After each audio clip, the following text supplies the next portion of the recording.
Good evening, everyone. Welcome to Blacklogic. So, this evening, I have a couple of stories for you guys before we get into the main topic of the broadcast. But I think this is very important that you guys are aware that political officials are now being assassinated because earlier this morning, Minnesota Representative Melissa Hortman and her husband, Mark, were fatally shot in their Brooklyn Park home. Nearby, State Senator John Hoffman and his wife, Yvette, were wounded on a separate but related incident. So we have 4 political officials shot, or those are related to them as well, and unfortunately, 2 of them unalive. Now, the governor, Tim Walz, described these incidents as targeted political violence. The gunman was dressed as a police officer and staged a frightening ambush. Now, some of the suspect details authorities have identified: a 57-year-old Vance Luther Bolter. So if you guys are not familiar with this gentleman here, he's the prime suspect in this case. He's a former security consultant. He was reportedly impersonating law enforcement and had a manifesto plus no king flyers in his possession when he fled after exchanging gunfire with police. Now, again, some of the victim details and reactions: Hortman, 55, former House Speaker and 2-term state representative, was declared dead at the scene. Her husband died shortly after arriving at the hospital. Senator Hoffman, again, these are 2 separate groups. You have Hortman and Hoffman. Now, Senator Hoffman, 60 years of age, and his wife are recovering post-surgery. Yvette shielded their daughter from gunfire, and both are in stable condition. Governor Walz labeled the attack unspeakable tragedy. The U.S. Senator Amy Klobuchar, DNC Chair Ken Martin, and President Trump issued public accommodations. So again, we have everyday citizens now going after political officials. And by the way, the Hortmans are, or at least the senator, was Democratic. So I don't know why he targeted them. And then they're trying to make a relation to no kings. I think that's a contradiction because, again, there's a lot of Democrats who are for these anti-ICE protests and speaking out against ICE raids on locations, children, schools, all these other things. So again, as this story unfolds, I'm gonna keep you guys updated on the upcoming hot topic news. So if you're new to Blacklogic, please hit that subscribe button. Next, when we're talking about Israel, it says that it killed 9 Iranian nuclear scientists. So on June 13th, the Israeli military confirmed it's executed airstrikes across Iran, targeting nuclear facilities and saying they killed 9 senior scientists who were pivotal in projects tied to weaponization of course, nuclear warheads. Now, officials stated that the strikes were defensive moves to roll back the Iranian threat to Israel's survival. They also warned of readiness for further escalation if Iran retaliates. Well, Iran already tolerated by sending 100 drones to Israel to multiple targets. And this conflict, this is how wars start. You have these really small skirmishes. You have these really little small spats back and forth. And hopefully this can get under wraps before it becomes full-fledged war. Because it was already stated by the White House that we have military personnel, not military troops, but we have military-affiliated military personnel in Israel right now. We have a lot of ambassadors and things of that nature. So again, in these attacks from Iran, even though provoked by Israel because of their nuclear capabilities by the way of Iran, if any of our officials or military personnel are harmed in any way, I can tell you right now, we're already supporting Israel. And again, this is a question that a buddy of mine came across when we talk about the support of Israel. I asked him, why does America support Israel so strongly? He said, because they're Jewish people. I said, okay, but why does America protects Israel so strongly? He said, I just told you. And that was it. You know how you want more? Is there a treaty? Is there a contract? I know they're one of our allies, but I want you also to think about all our other allies. Do we really go to bat? Do we really go to war? Do we really fork out billions and trillions of dollars in support and equipment? That's the question I ask. I really don't know. I mean, like my buddy said, because they're Jewish. Okay. All right. I wish that the government would pay foundational Black Americans what they owe and to say, well, it's because they're Black. They get their reparations. But we know that's not the reality that we live in right now. Nonetheless, no kings. They're having no king protests all over the country. Because in Phoenix, hundreds of protesters joined the nationwide No Kings demonstrators in Phoenix under intense heat, as well as in the great state of Texas. Thousands rally across North Texas, Dallas, Fort Worth, Austin, Houston, and DFW, and demonstrators called out for federal immigration raids. Governor Abbott deployed state guard forces in response, the same that President Trump did in California.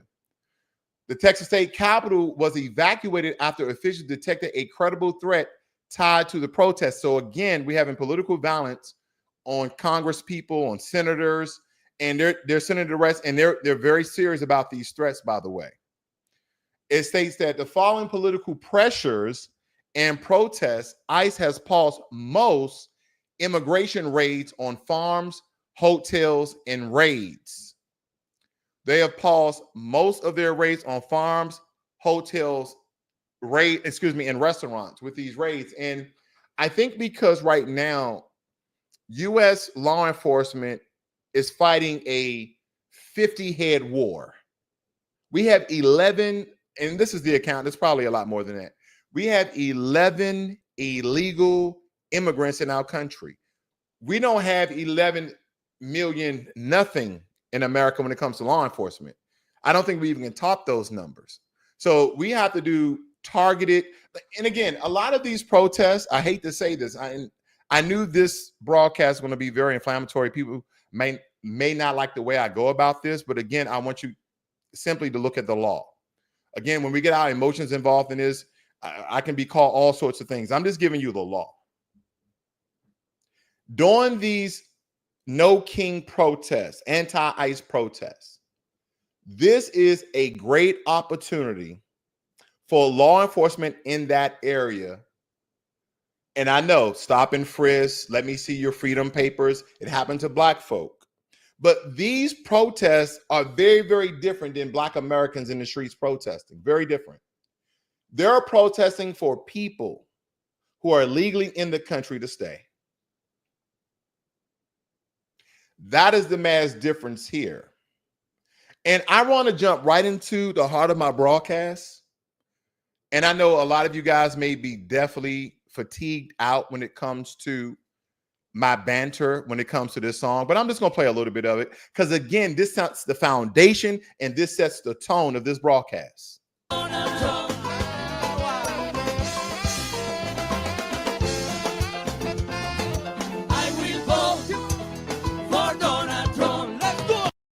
And some things in life I just don't want no one to forget.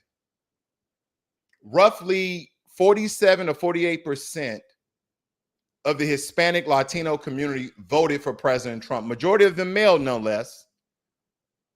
But now we have literally nationwide protests of, the KKK. Donald Trump is a KKK. I don't know if he is or he isn't. He does have some white supremacy ideology in some regards. So I can see how people can allude to that. But when it comes to the immigration, and we have accounts of all these people that are legally in our country, and he's trying to, again, in his terms, by the Agenda 47, is to make America great again. Now, one of those things is to have people to come inside the country legally. Again, think about all the millions of Americans who came in the country legally. They took some tests, they paid some fees, they stayed here for a while, and they became American citizens. Here's the thing. If I want to be a citizen of any of these other countries, because I don't know, again, this is not conjecture. I really don't know. Do I have to speak your language? Do I have to know how to read and write your language to operate and be a citizen? Not a resident, not a visitor, not there on business or school. But if I'm trying to be a citizen, I would like to believe that you would need to know the language. And again, if you guys ever dealt business or had services from people who are from other countries that are operating in America, not just people from the Latino Hispanic community, but from, people from around the world, they should at least know English. Because I've met Indian people do that. You cannot understand anything they're stating. but they're working here and they're trying to make a better way of life. But again, should we allow these things? Because I would like to believe if I went to Honduras, Ecuador, if I went to India, if I went to Nigeria, I went to countries in Africa, Asia, or even in Eastern Europe where they speak all these different languages, even France or Italy. In order for me to be a citizen, would I need to know the language? I'm just asking because I really don't know. But it would make sense to me if I want to be a citizen and I want this to be my new country. I think I will have to know some history. I will have to know your Declaration of Independence, if there is one, your code of conduct, your laws, your constitution, all of these things, because a lot of these countries have some of the similar documentations that America has, but I would need to at least be familiar with it. But the most important thing, I think I will have to learn some of the language. I mean, how to go to the bathroom, help, anything. But I know you guys have met people who cannot speak English at all. Does this make sense? Now we're going to get to the heart of the broadcast, ladies and gentlemen. And again, I want you to hold on because I don't want to offend or insult anyone, but let's be real. Foundational Black Americans fought, bled, and died under a flag that didn't want us to earn the rights we have today. And yes, they were very persistent in trying to stop us and releasing us from the shackles we have been in. But we are a persistent group, even when the U.S. courts and systems try to erase our identity. Now look at this. Illegal protesters in U.S. cities waving their own country flags while declaiming ICE enforcement. It reads like a demand for rights in the land they aren't even legal citizens of. How is that a protest? If you're not waving the American flag symbolically, claiming citizenship, claimed or earned, I want you guys to really think about that. I'm in a country, the most powerful country in the world, and I came through the border illegally. So now they're trying to right the wrong of having all these people illegally in the country. So I'm going to protest in some regards, not all of them, but a portion of them violently by burning cars, and some of them are waving their country's flag. I've seen the Mexican flag, the Honduras flag, the Guatemalan flag, the El Salvador flag. There are some waving the American flag, and these are the people, legal or not, I applaud, because that is what makes sense to me. Because if I really want to stay in this country and I'm not afraid to protest, I'm going to be waving the American flag. And guess what? I'm not going to be destroying property to the country that I want to stay in. Yeah, I understand this is a very tumultuous time, very emotional time, very diabolical time. But at the end of the day, you're trying to get rights and you don't have or hold any legal status. And some of the statuses that they do have, there's all of these laws in America that it can be revoked. Now, I want you guys to think about this. Now, for you guys who have been in the military or affiliated with military personnel, me being in the military, when I see a large group of people waving another country's flag, what is that really telling me as a military member? That they have pride in their country. Now, that's what some people will say. But let's look at it and let's allude to other things, okay? This is my conjecture. You're in my country protesting illegally, waving your own country's flag while destroying American property. And then when the president states that this is an invasion, we have all these people come out the woodwork and state that this is not an invasion. These are people crying out. Well, this is a different type of cry. I see destruction. I see mayhem. I see chaos. Why not get into the streets and everybody, all these nations wide, all these No King protests, and hold up the American flag? Go to your city council, go to your governor's office, waving the American flag and plead with the governor to hold you in a temporary protective status while you try to go through the legal status so you will not get deported. Now, the right thing to do is deport people and have them to come through the right way, but there could be a better way about protesting. See, there's a difference between, and they keep trying to draw Black Americans in this, and this is not our fight. Let me show you guys what I'm talking about. Some people have not lost their minds in the Hispanic community, the Haitian community, the Asian community, the Eastern European community, and wherever all these people that are illegally in the country from. But there are some people speaking the truth. Finally. Experience of civil matter. They are the only one comunidad que nos va a sacar de este hueco. Se llaman los negros 100%. americanos. 100%. African American community is the only community that has the power in this country to change anything. They are the only one with the experience of civil matter. They are the only one que tenían el esclavo ahí mismitico. They are the only one that are not going to get deported anywhere, and you cannot put them all in jail. So African American community, which is the community that is stepped on by Cubans, the most are the only ones that are going to save the Latinos. And I clap for the African American community that has not come out because it is not. I do. We didn't do shit for them. I get it. I get it. But I don't. Me and you. Now, I've heard a lot of people from the Hispanic Latino community speak, but this literally is the first person that actually is speaking the hardcore truth. She actually stated about the racism in the Cuban community because they look at themselves, not all, as being white.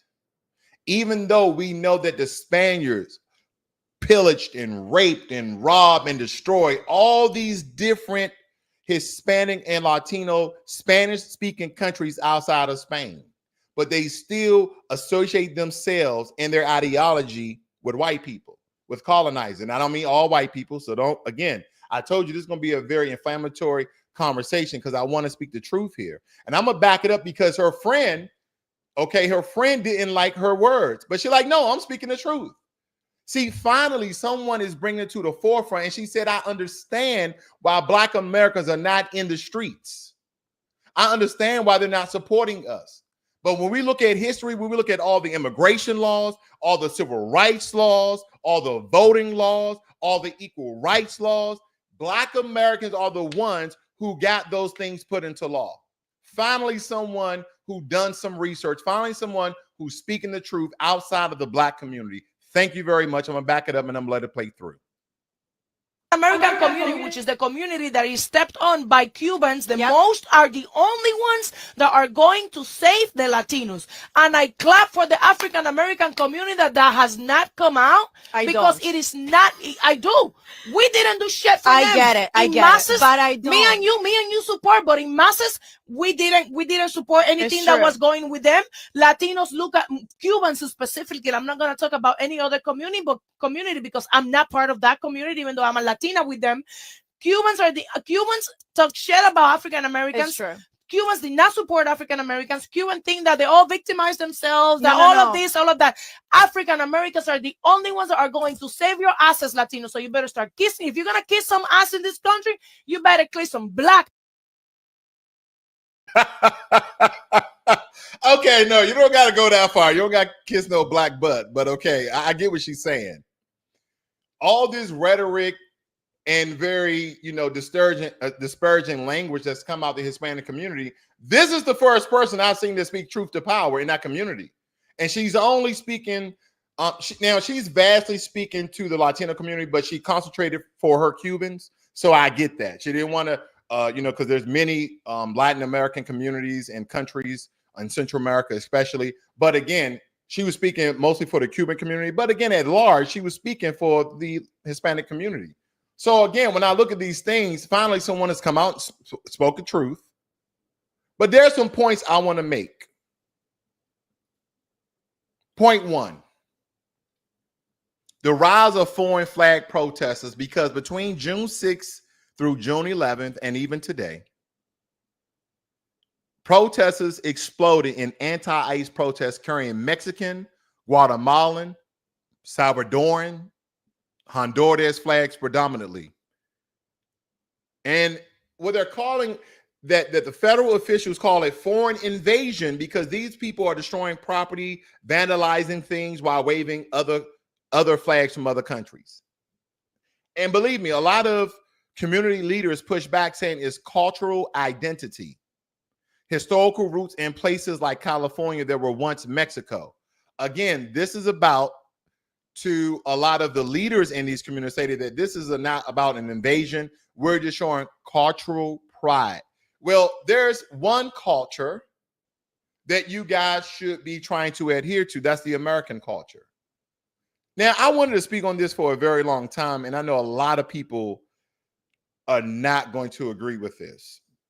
Now, Black Americans who've been here for hundreds and hundreds of years, there is a different America in a Black set. Like, we do things somewhat different, but as an American citizen, all of us do kind of the same thing. It don't matter if you are white, and it's mostly Black and white. Okay, let's just keep it real.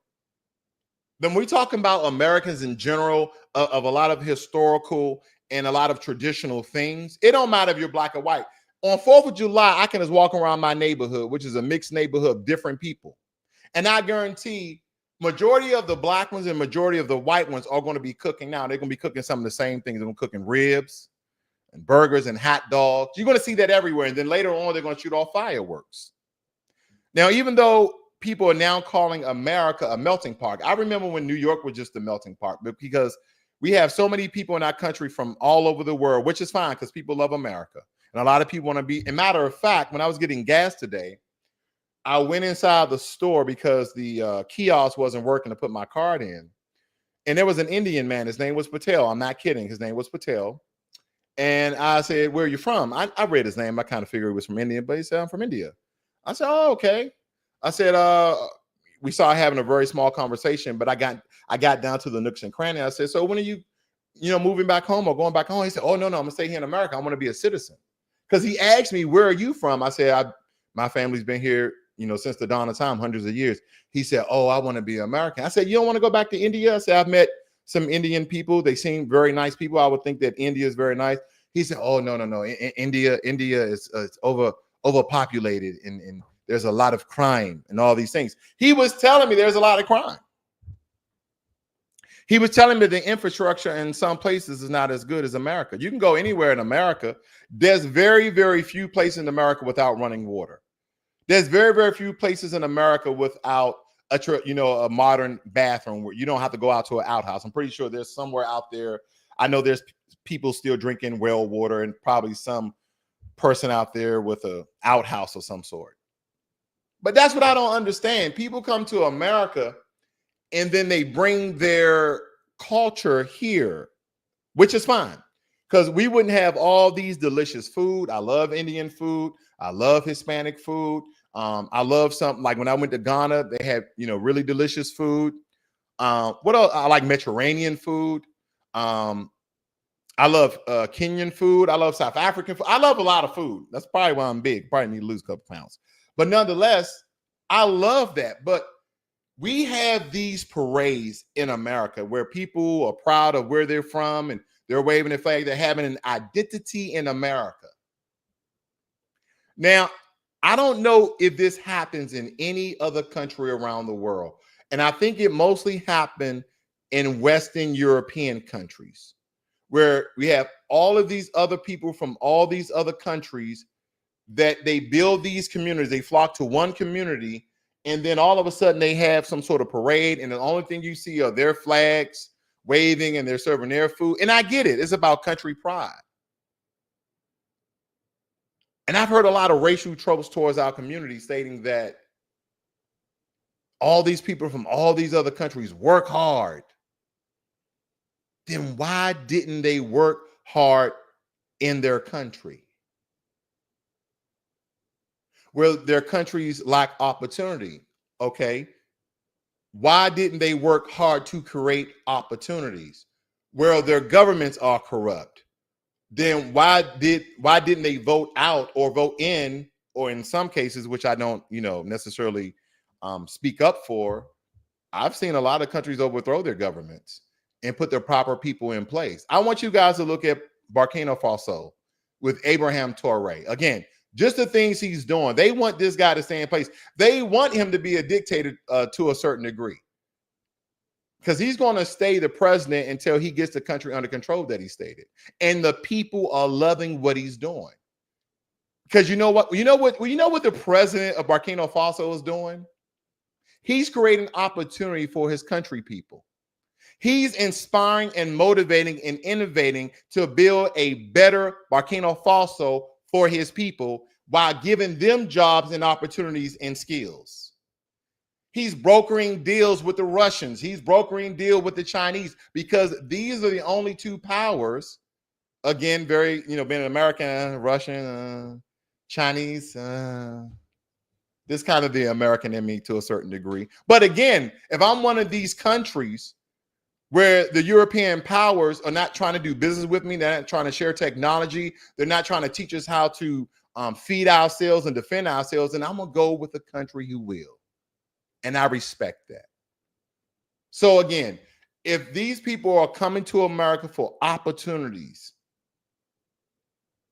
the first question I have is, if they work so hard, and I'm only speaking about people who are illegally in the country. Let's keep it crystal clear. I'm only speaking about people who are illegally in the country. But everybody say that all these people work so hard, but none of them have worked hard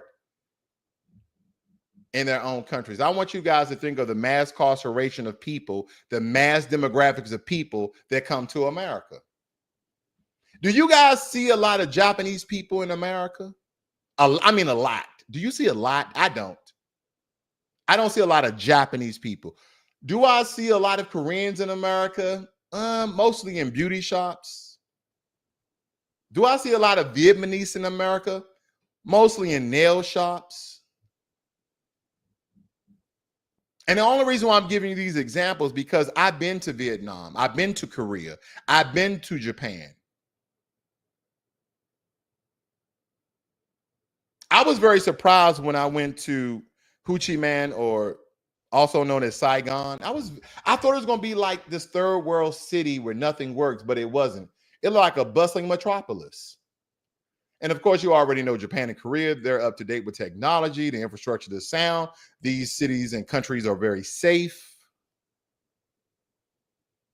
But even on that little island of Japan, they have all these people. They figured out ways to create opportunities for their citizens and still house them and feed them.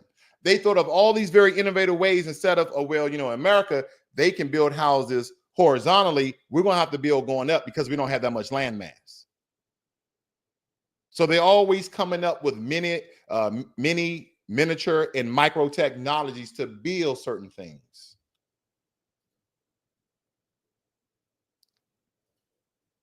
Point 2. Citizenship, earned versus entitled. Earned citizenship, believe it or not, it takes blood, time, tests, oaths, fees. But see, a lot of illegal immigrants are demanding full national privileges and education, non-deportation, legal rights, while not fulfilling legal entry. Think about that. They want all of these things, but no one came in legally. That's not earning it, it's entitlement. Point 3, foundational Black Americans didn't protest for illegals. We protest to repair centuries of injustice done to us as citizens. Black Americans aren't marching for people who broke the rules. We're not marching for people who broke the law. We're marching for reparations and justice. Illegal, undocumented protesters waving all of these other country flags other than the American one. American-born Latinx see that as not necessarily disloyal, but is not claiming U.S. identity. Meanwhile, Black protest is under the U.S. flag, demanding what we are owed. And believe me, this isn't hate. It's logic. Identity matters. You can't demand citizenship rights without a minimum, a symbolic claim, waving the U.S. flag. If you're waving Honduras or El Salvador, Mexico, Ecuador, India, Romania, Nigeria, Haitian, Dominica, Puerto Rico is a territory of America. But nonetheless, you guys get what I'm getting at. You're demanding from a country you're not legally part of. And not only is it unlawful, that's disrespecting the law and Americans who have already earned their seat at the table. I want you guys to look at this for yourself. You have the, if you guys can see this, you have the Mexican flag here and the Honduras flag there, El Salvador here. I mean, you have all these different Latin American flags that's been flown at these large protests around the U.S. Now, this guy makes sense to me. You see this guy here? He has the American flag in one hand, and he has the Mexican flag in the other. I mean, I can come up with something that he's stating that he's Mexican, but he loves America. He supports America. He's just letting us know where his roots are from, but he loves America. Okay, I can't say nothing about this guy. I get it. But people who are just out here standing on top of vehicles like this gentleman here with the Mexican flag, someone can easily label him as an invader. He got his shirt off. He has what are these skull tattoos on his forearms? He has a skull mask on. And look at his pants, ladies and gentlemen. He has skulls all over his pants. Now, granted. I know. That was conjecture. That means we'll be judging people off the things they wear all the time. But it's just the visual look of it.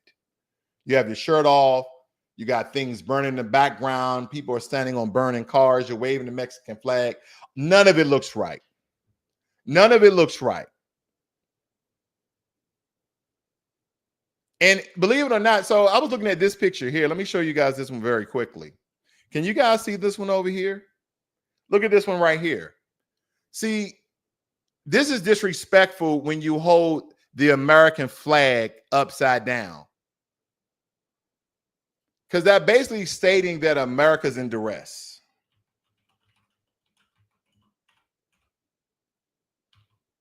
I want to point out, I just want to type this up really quickly to see. I want you guys to home in on the upside down American flag. Because flying the American flag upside down is traditionally a signal of distress or extreme danger to life or property. Now, believe it or not, this is actually outlined in the U.S. flag code. Because historically, this practice was used by ships at sea to indicate they were in peril, while the primary intent behind displaying the flag in this manner is to signify distress. It has also been adopted as a form of protest or to express deep concern about national issues, which is protected under the First Amendment. Some individuals, like you see on your screen, and groups, have used this upside down flag to voice their dissatisfaction with political decisions or directions within the country. Now, I need for this to make sense to me because, again, if you're supporting people who are illegally in the country and or you are illegally in the country, then that shows no significance of distress for you and the people you're trying to support. Again, I just really thought that if I wanted to stay in a country that I was illegally in, that I will take their flag and I will wave it and I'll tell them how much I love this country. I tell them how much I want to do in this country. I want to make America better than what it is. I'm a construction worker. I work here. I do this. I came in illegally. I understand. You guys want to deport us. But we built families. We built this. I know the right thing to do is to, I know. But I don't think I will ever get to the point where I'm trying to destroy and fight ICE officers and get in physical altercations or vandalism. Or I want to stay in the country. I want to stay in the country. So why have violent protests? And I get it. People are very emotional. People are sad because they had loved ones taken away. And I know the questions are, how do you think people are going to respond if they were to deport your family? Well, my family is all American citizens because we've been American citizens for a very long time. But again, putting myself in other people's shoes, that's hard for me to say because I'm not in that emotional state. But I would like to believe, me personally, I would hide out. I'm not going to be in those protests because it's just an easy rallying ground for like, hey, we have 30 people over here. Let's go check to see if they're citizens. Let's put them all in a truck. And I know the critics and the liberals will go crazy over there. It's one of those MAGA people, the conservatives and Republicans. No, this is probably people doing their job because they just trying to check to see if you guys are illegals because you're supporting illegal protests. And for you guys that's joining me here, I just want to show you guys one more clip here because I think, again, by far, this is one of the most powerful clips I've seen on the internet. And I would like to end here. Comunidad que nos va a sacar de este hueco se llaman los negros americanos. 100%. African American community is the only community that has the power in this country to change anything. They are the only one with the experience of civil matter. They are the only one que tenían el esclavo ahí mismitico. They are the only one that are not going to get deported anywhere, and you cannot put them all in jail. So African American community, which is the community that is stepped on by Cubans, the most are the only ones that are going to save the Latinos. And I clap for the African American community that has not come out because it is not. I do. We didn't do shit for them. I get it, but I don't. Me and you support, but in masses, we didn't support anything that was going with them. Latinos look at Cubans specifically. I'm not going to talk about any other community because I'm not part of that community, even though I'm a Latina with them. Cubans talk shit about African Americans. Cubans did not support African Americans. Cubans think that they all victimize themselves, that of this, all of that. African Americans are the only ones that are going to save your asses, Latinos. So you better start kissing. If you're going to kiss some ass in this country, you better kiss some black. I'm going to have to save this clip just for future references. In my archives, I need to save that particular clip. So if anytime somebody from certain communities say certain things, I'm going to play this because, again, this is the first video that was really heartfelt, that I really felt that she was speaking the truth. And again, the claims that she was making is the experience that we have been receiving from a lot of the Hispanic communities. Not all the people, but a lot of Hispanic communities turn their nose up at us. So again, finally, a very powerful clip. But nonetheless, I thank you guys for joining me here this evening. You guys have a great and wonderful day. This is Blacklogic.